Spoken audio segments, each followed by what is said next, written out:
नफरतों के धूप में भी इश्क के पीपल तले, नफरतों की धूप में भी इश्क के नफरतों पीपल की तले, धूप में भी इश्क के पीपल तले, हर जहां से दूर लेकिन प्यार से मिलकर गले। आहा आहा।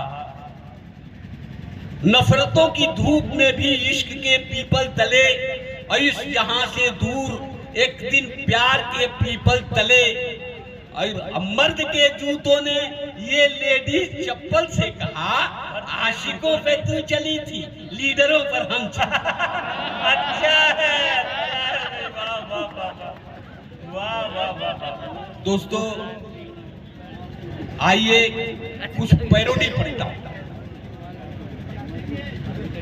और अब इसमें आप पूरी दिल्ली को देखिएगा कि सर से बांधा था जिसने कफन साथियों, सर से बांधा था जिसने कफन साथियों, आए से नेता का देखो वचन साथियों। और जंग जिस दम छिड़ी कह गयूं चल दिया, अब तुम्हारे हवाले वतन, अच्छा है, अब तुम्हारे हवाले वतन साथियों। एक पैरोडी और पढ़ता हूं, सुने। कि इज्जत है गुंडों की, दुर्गत है अच्छे इंसान की। इज्जत है गुंडों की, दुर्गत है अच्छे इंसान की। और मुर्गे से भी कम कीमत है इंसानों की जान की। गांधी जी के आदर्शों की बलि चढ़ाई जाती है, इस मिट्टी से तिलक करो ये धरती है बलि। क्या कहते हैं, क्या कहते हैं। दोस्तों आइए मैं कुछ नज्म, छोटी छोटी नज्में पढ़ता हूँ। इसके कब मैं चाहता हूँ कि ये 6 मिसरे आप तक पहुँचाऊँ। जी बताओ। अभी दिल्ली सरकार ने ये ऐलान किया है कि खवातीन के लिए 33% का रिजर्वेशन होगा सियासत। मैं सोचने लगा कि अगर सियासत में 33% का रिजर्वेशन होगा तो चुनाव का मंजर कैसा होगा। ईमानदारी से सुनिएगा। जी बताओ। कि एक भीड़ सी लगेगी सियासी दुकान पर, एक भीड़ सी लगेगी सियासी दुकान, एक भीड़ सी लगेगी सियासी दुकान पर, आएगी हाथ जोड़े हसीना मकान पर, मांगेगी वोट अपने चुनावी निशान पर, बिजली गिरा के जाएगी एक एक की जान। एक भीड़ सी लगेगी सियासी दुकान पर, आएगी हाथ जोड़े हसीना मकान पर, और मांगेगी वोट अपने चुनावी निशान पर, और बिजली गिरा के जाएगी एक एक की जान पर। अब बंदूक चुप रहेगी सियासी तनाव में, और गोली चलेगी आंख से अब के चुनाव में। भाई क्या पूरी मंजर गोली चाहिए बाबा, आंख से अब के चुनाव में। वाह। ये सकरी, जिसे मैं नहीं मानता कि मैं सकरी से बाहर का हूं, पूरा सूबा अपना है, और मैं यहां भी खड़ा होकर के महसूस करता हूं कि मैं सीवान में क्या क्या। ये 6 मिसरे पढ़ता हूं। जी बताओ। देखिए हमारे सूबे के लोग न सिर्फ पंजाब जाते हैं बल्कि अरब ममालिक में भी जाते हैं। वो भी जाते हैं, हम भी जाते हैं। वो 3 साल के लिए जाते हैं, हम 3 दिन के लिए जाते हैं। अब ये 6 मिसरे पढ़ता हूं, सुने। कि बहुत दुखी था शबो रोज ठोकरें खाकर, बहुत दुखी था शबो रोज ठोकरें खाकर, और कभी कभी तो गिरा मैं सड़क पे चकरा कर, और कहां मैं जाता गमे जिंदगी से घबरा कर, फजाए हिंद की रानाइयों से दूर आकर। और खुदा का फजल है दौलत कमा रहा हूं मैं, और अब मैं शेख की बकरी चरा रहा हूं।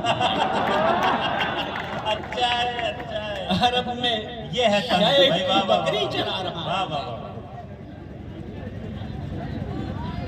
आइए देखिए, दोबारा मुझे पढ़ने में एतराज नहीं है। देखिए एक बार में समझने की कोशिश करिए, वक्त की तंगी है जी। मुझे पढ़ने में एतराज नहीं जी मतलब एक साहब ने अपनी गजल में रदीफ लगाई थी, जागते रहो। जब पूरी गजल पढ़ गए तो एक साहब कहने लगे कि मुकर्रर। कहा कि कौन सा शेर पढ़ूं? कहा कि पूरी गजल पढ़िए। कहा कि इस गजल में कौन सी खास बात है? उन्होंने कहा कि गजल तो 3 कौड़ी की है, लेकिन रदीफ जो आपने लगाई है जागते रहो वो काम की है। आज मोहल्ले का चौकीदार छुट्टी पर है, आप ही से काम चलाएगा। अच्छा है भाई, वाह वाह वाह। सुने हाजिर करता कि शहर के नुक्कड़ पे रहते थे कोई फेमस हकीम। देखिए, मैं आप उत्तर प्रदेश के लोग आए हैं। ये किसी आदमी है, कोई है जो किसी मरज में मुब्तला है और हकीम की तलाश में परेशान है बहुत ज्यादा। जैसे ही हकीम सुना एकदम लचक के दांत दिए इसने। एक बार मिलकर इन हिकमत के मारे के लिए ताली बजा दीजिए। वाह वाह वाह। कोई हकीम हो तो इनसे राब्ता कर लेगा बाद में। हमारे सूबे में आजकल दारू बंद है, इसीलिए मैं कभी कभी उत्तर प्रदेश चला जाता हूं। सुने कि शहर के नुक्कड़ पे रहते थे कोई फेमस हकीम, नाम था मशहूर उनका हर तरफ मिर्जा नसीम। ठीक उनके सामने एक दारू की दुकान थी, महकशों की जान थी, दिल वालों की पहचान थी।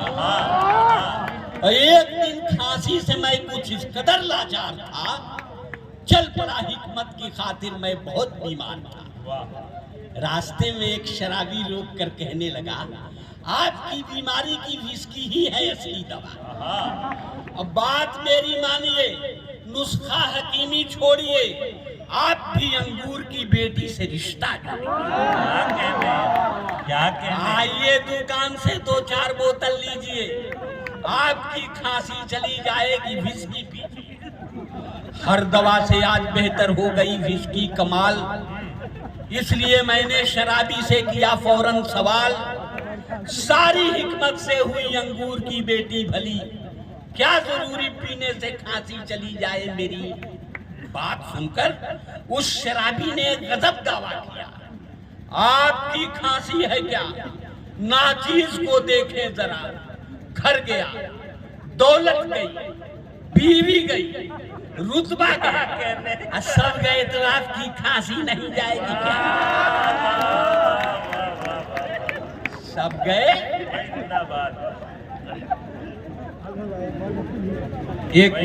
एक नज्म और पढ़ता हूँ, सुनिए। अच्छा, ये मोहल्ला जो है, एक बार ताली बजाइए आप लोग। सुने कि रेलगाड़ी के सफर में एक भिखारी भी चला। रेलगाड़ी के सफर में एक भिखारी भी चला, सब किसी से मांगता, वो पास मेरे आ गया। धीरे से कहने लगा, मुझ पर करम तो कीजिए, खाना जाकर खा सकूं, बस 20 रुपया दीजिए। इत्तेफाकन मैं वहां उस वक्त खाली जेब था, इसलिए आहिस्ता मैंने माफ कर दो ये कहा। माफ कर दो सुनते ही वो इस कदर छल्ला गया, बड़बड़ाता और भी वो पास मेरे आ गया। माफ करते करते तो बर्बाद होकर रह गया, और ठीक से मैं जोड़ दूं तो लाखों का घाटा लगा। और धीरे से फिर ये कहा कि 1 रुपया दीजिए, एक भूखे पर मियाँ कुछ भी करम तो कीजिए। मैं वहां मजबूर था, इनकार ही करता रहा, और तंग आकर वो भिखारी जोर से कहने लगा, 1 रुपया भी नहीं है आपके जब हाथ में, आइए फिर भीख मांगे दोनों मिलकर साथ आइए फिर भीख मांगे दोनों मिलके साथ में। एक जरा बारीक तंज देखिएगा, मैं हाजिर करता हूं। ये सकरी है, यहाँ का अदबी तारीख बहुत पुराना है। यहाँ के लोग अदब में बड़े बड़े काम किए हैं, और अभी हमारे अध्यक्ष जो इसके सदर थे, उन्होंने अपनी तकरीर में बहुत सारी बातें बताई सकरी के लिए। हाजिर करता हूँ। देखिए, बड़े होटलों में जाते हैं तो बहुत देर इंतजार करने के बाद बैरा खाना लेके आता है। अब वो दरमियान की बातें मैं आपसे देखिएगा, सुनिएगा कि एक साहब अहलिया के साथ जब होटल गए, एक साहब अहलिया के साथ जब होटल गए, प्यार और जज्बात की रंगीनियों में ढल गए। एक टेबल पर गए, बैरे को ऑर्डर कर दिया, खाना लाए तब तक एक वाकया नादिल हुआ।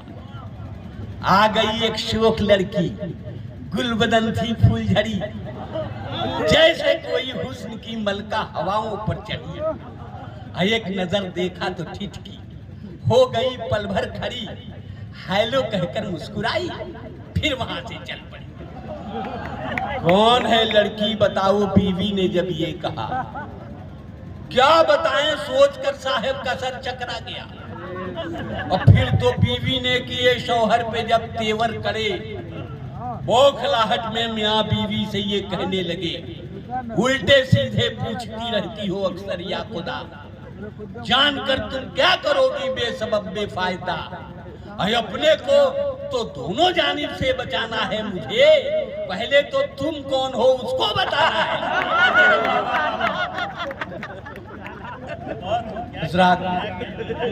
जाते जाते मैं आखिरी नज्म हाजिर करता हूँ, 2 मिनट लूंगा आपका।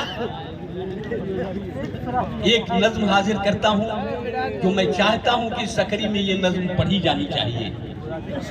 मोहब्बत के नाम से ये मुशायरा आज हिंदुस्तान नफरत के उस स्टेज पर खड़ा है जहां से शायरों को बार बार ये कहने की जरूरत पड़ती है कि हमें मोहब्बत की जरूरत है, हिंदुस्तान को मोहब्बत की जरूरत है।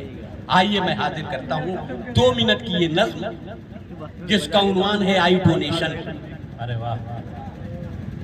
बड़े बड़े शहरों में एक बैनर लगता है और ऐलान किया जाता है कि आप अपनी आंखें मरने के बाद दान दे दीजिए।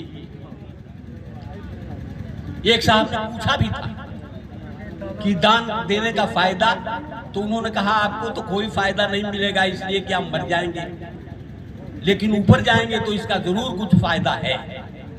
अब मैं ये नज्म हाजिर करता हूं और हिंदुस्तान के पूरे नक्शे को आप अपने सामने रखिए, तब आप सब समझ सकते हैं कि मैंने इस नज्म में क्या कहने की कोशिश की है। लेकिन उसी अंदाज में सुनिए जिस अंदाज में आप सुन रहे हैं कि ऐलान हो रहा था बड़े तामझाम से, ऐलान हो रहा था बड़े तामझाम से, जनता जनार्दन के लिए यह तमाम से, आंखों का दान दीजिए, एहसान कीजिए और कुछ उस जहां के वास्ते सामान कीजिए। अंधे गरीब लोगों के जीवन में नूर हो, तकदीर बन गई है जो तारीकी दूर हो। ऐलान सुन के लोग बढ़े आन बान से और डोनेट आंखें करने लगे इत्मीनान से। इतने में एक शराबी ने ऐलान कर दिया, आंखों का दान दे के महादान कर दिया। ऐलान करने वालों का सम्मान कर दिया, लेकिन बता के शर्त ये हैरान कर दिया, आंखें मैं दे रहा हूं अमीरों के वास्ते, आंखें मैं दे रहा हूं अमीरों के वास्ते, नफरत पसंद चंद वजीरों के वास्ते। इंसानियत का पाठ उन्हें भी पढ़ाइए, जो आंख रहते अंधे हैं उनको लगाइए। इंसानियत का पाठ उन्हें भी पढ़ाइए, जो आंख रहते अंधे हैं उनको लगाइए। अब मरने के बाद आंखें मेरी दान लीजिए, लेकिन ये इल्तजा है मेरी मान लीजिए।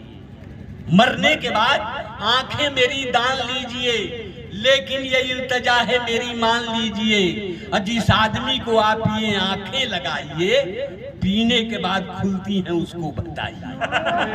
मरने के बाद आंखें मेरी दान लीजिए, लेकिन ये इल्तजा है मेरी मान लीजिए।